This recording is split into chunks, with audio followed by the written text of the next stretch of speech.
Nous allons revenir en arrière jusqu'en avril 2019. Samsung m'a mis un téléphone entre les mains à New York. J'avais signé des accords de confidentialité qui étaient TP comme ça. Je l'ai déplié et soudain j'avais une tablette en main.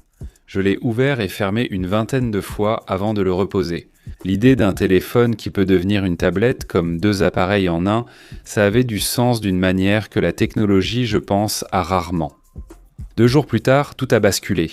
Les unités de test sont tombées en panne, les écrans ont clignoté après quelques jours et des journalistes ont retiré une couche protectrice ressemblant à un protège-écran. Samsung retirait ses protections depuis des années, mais celle-ci, structurelle, maintenait l'écran. Samsung a donc retardé le lancement du premier Fold, où a tout rappelé et, en quelque sorte, ce futur que j'avais tenu entre mes mains a été mis en pause. C'était il y a presque 7 ans. Depuis, Samsung a sorti 6 autres générations de pliables. Google s'est lancé aussi. Motorola a relancé le Razr. OnePlus a fabriqué ce que je pensais être probablement le meilleur pliable jamais conçu. Et maintenant, ils vont pratiquement cesser d'exister. Et pendant tout ce temps, Apple est resté sur la touche. Parce que voici ce que personne ne vous dit sur l'histoire de la technologie. Personne ne se souviendra de qui l'a fait en premier, ils se souviendront seulement de qui l'a fait le mieux. Très bien, alors qu'est-ce qu'Apple est censé construire avec son pliable ? Un 3D ? J'ai imprimé une maquette selon les dimensions CAD fuitées pour vérifier et encore une fois, ce serait un pliable format passeport.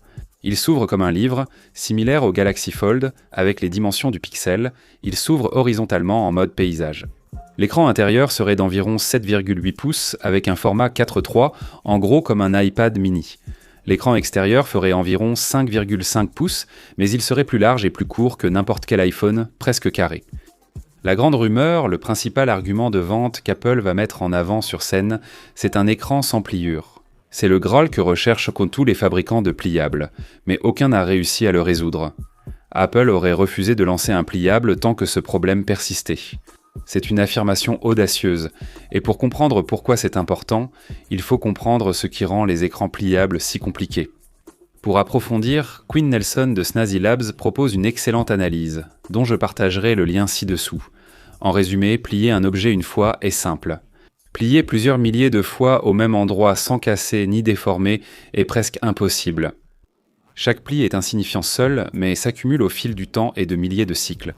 La contrainte crée finalement un pli visible, sans solution simple. Rendre l'écran intérieur plus fin réduit le pli, parce qu'il y a moins de matière qui se bat contre elle-même au point de pliage, mais plus fin signifie aussi beaucoup plus fragile.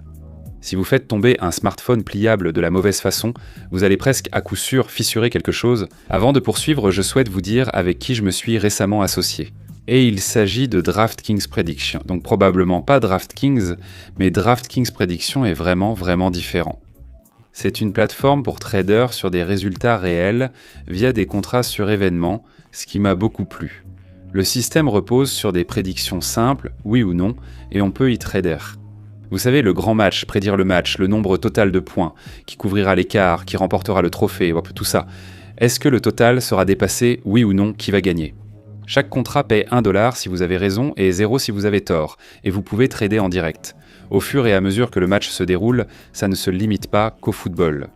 Vous pouvez aussi participer au basket professionnel et universitaire, au hockey et à plein d'autres sports. C'est génial.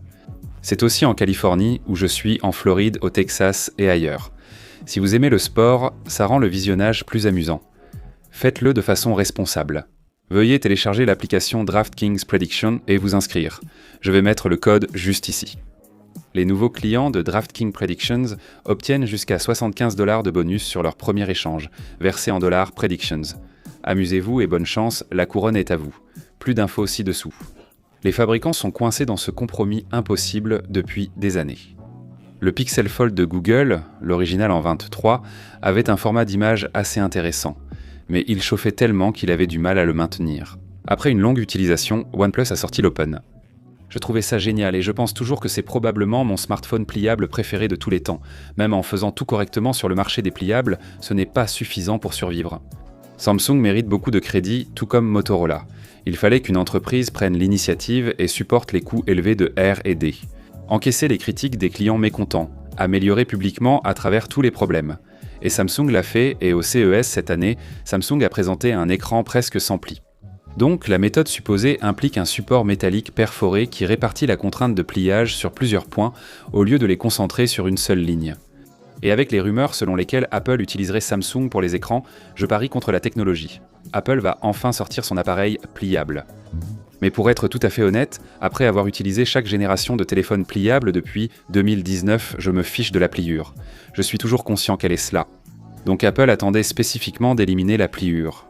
Je ne sais pas si ça a vraiment été un obstacle, Samsung l'a fait en premier et possède la catégorie.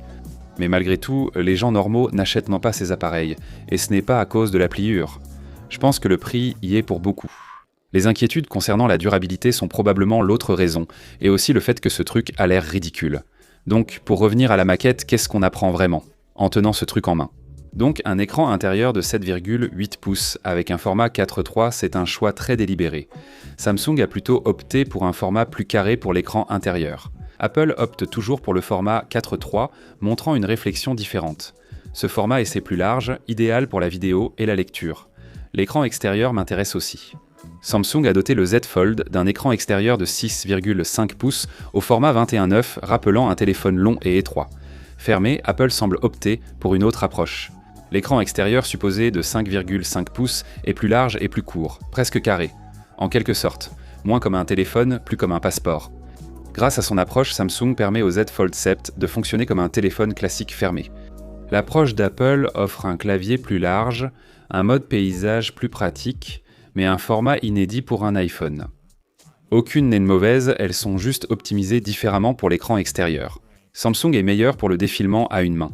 Le format 21.9 permet aux applis comme Instagram, X et les messages, conçus pour des écrans allongés, de bien fonctionner. L'écran plus large d'Apple peut paraître étroit en hauteur, mais il reste supérieur pour certains usages.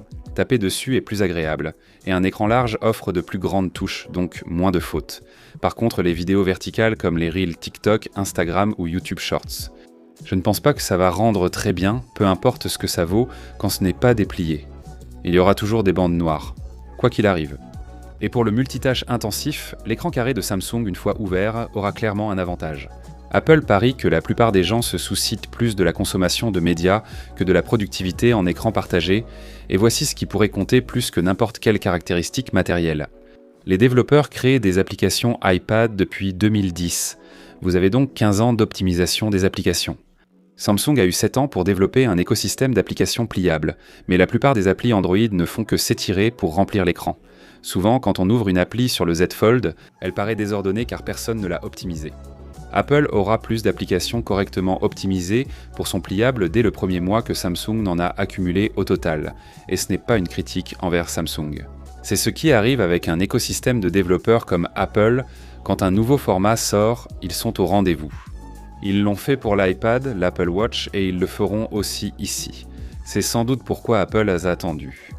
Pas seulement pour que le matériel mûrisse, mais pour être sûr, les attentes logicielles seront prêtes dès le premier jour.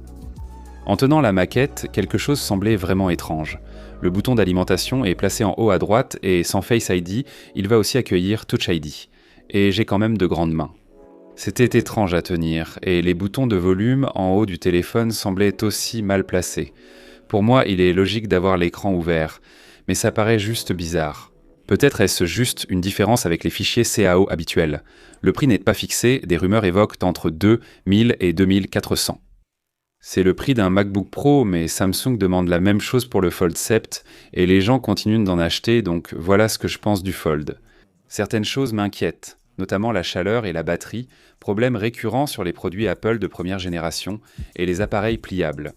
Le Z Fold 7 me tient une journée avec une batterie de 4400 mAh, mais c'est tout juste, avec deux écrans qui se disputent constamment l'énergie, l'iPhone Fold. Les rumeurs évoquent une batterie plus grande, entre 5000 et 5500 mAh, ce qui est excellent.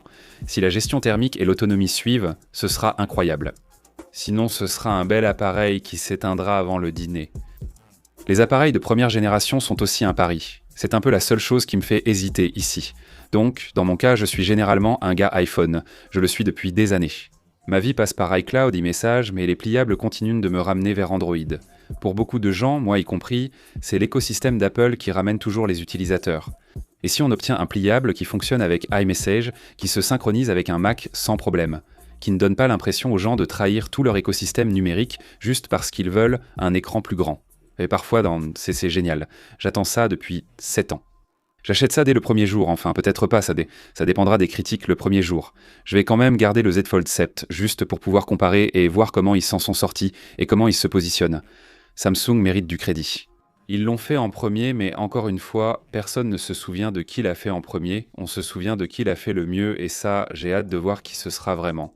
On se retrouve le jour de la sortie.